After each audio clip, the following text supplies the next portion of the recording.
বিপিএলে দল কিনল শাকিব খানের প্রতিষ্ঠান রিমাক হারল্যান্ড।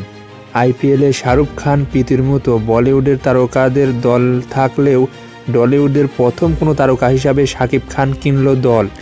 বিসিবির এক সূত্রে জানা গেছে, ঢাকার ফ্র্যাঞ্চাইজির হয়ে বাংলাদেশ প্রিমিয়ার লিগের দল কেনার জন্য সাইনিং মানি সহ আনুষ্ঠানিক সকল প্রক্রিয়াই সম্পূর্ণ করেছে প্রতিষ্ঠানটি।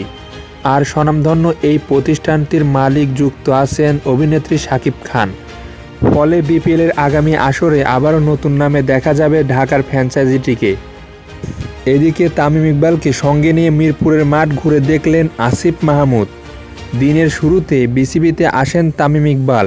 এরপর ক্রীড়া উপদেষ্টা আসিফ মাহমুদ সজীব ভুঁইয়া পা রাখেন হোম অফ ক্রিকেটে। আনুষ্ঠানিক পরিচয় পর্ব শেষে তামিমকে নিয়ে বিসিবির প্রেসিডেন্ট বক্স ঘুরে দেখেন আসিফ। এরপর ভবন থেকে মাঠে প্রবেশ করেন তারা। এই সময়ে সঙ্গে ছিলেন বিসিবির সিও নিজামুদ্দিন চৌধুরী সুজনও। মাঠে প্রবেশের পর ড্রেসিং রুমের সামনে থেকে হেঁটে ইনডোরে যান নতুন উপদেষ্টা। সঙ্গে ছিলেন সাবেক অধিনায়ক হাবিবুর বাশার সুমনও। পরে মিডিয়া রুমে প্রবেশ করেন আসিফ মাহমুদ। পরবর্তীতে একাডেমি ভবনে যান তারা।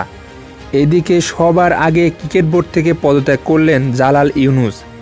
পদত্যাগ করে জালাল ইউনুস বলেন, যেহেতু আমি এনওসির কোঠায় বিসিবির পরিচালক হয়েছিলাম, কিন্তু এই মুহূর্তে গঠনতান্ত্রিক অনুযায়ী বোর্ড চলছে, ক্রিকেটের বহুত্বের স্বার্থে আমি পরিচালক পদ থেকে পদত্যাগ করলাম, যাতে বিসিবি নিখুঁতভাবে চলতে পারে।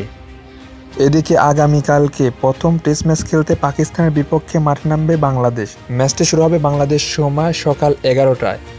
তো এই ম্যাচটি দুই দলের জন্যই অত্যন্ত গুরুত্বপূর্ণ একটি ম্যাচ, কারণ এই ম্যাচটি টেস্ট চ্যাম্পিয়নশিপের অংশ। তো এই হলো বর্তমান বাংলাদেশের সকল খেলাধুলার আপডেট। তো পরবর্তী খেলাধুলার আপডেট জানতে অবশ্যই আমাদের চ্যানেলটি সাবস্ক্রাইব করে পাশেই থাকবেন।